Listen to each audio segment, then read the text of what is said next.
Di video kali ini, gue akan bahas 3 prinsip untuk membangun yang namanya kekayaan. Prinsip pertama, ini yang paling penting menurut gue, adalah jangan kehilangan uang. Investasi adalah sebagai sarana ya untuk kita menggandakan uang kita, membuat uang bekerja di saat kita tidur. Tapi kalau lu investasi dan lu malah rugi duit, ini banyak orang keliru di sini.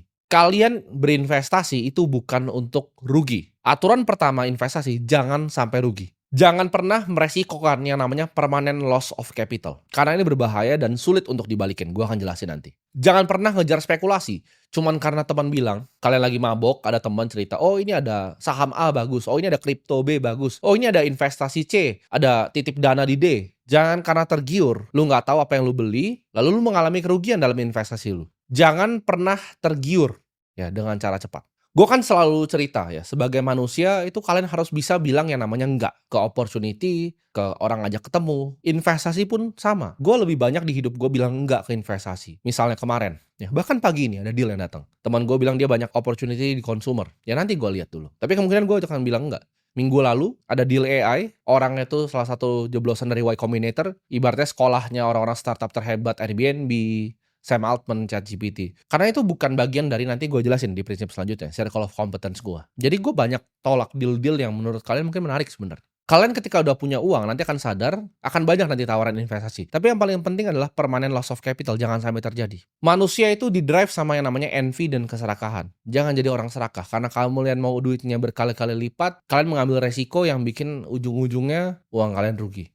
Contoh ya, lu menginvestasi ke hal yang lu nggak mengerti. Misalnya 100 juta rupiah. 100 juta rupiah itu hilang 50%. Let's say lu invest di A. A ini dari lu taruh 100 juta jadi 50 juta. Itu turun berapa persentasenya? Kalian bisa hitung dengan cepat, 50%. Tapi untuk balikin A tadi dari 50 juta ini ya ke 100 juta, itu butuh naik 100%. Ini matematika yang banyak orang nggak paham. Turun tuh 50%, naik tuh harus 100%. Sekarang gue pengen kasih kalian tebak-tebakan sedikit. Kalian tahu nggak kalau turunnya 60%? Ya, misalnya jadi 40 juta. Itu harus naik berapa untuk balik lagi? Seperti modal semula. Jawabannya harus naik 150%.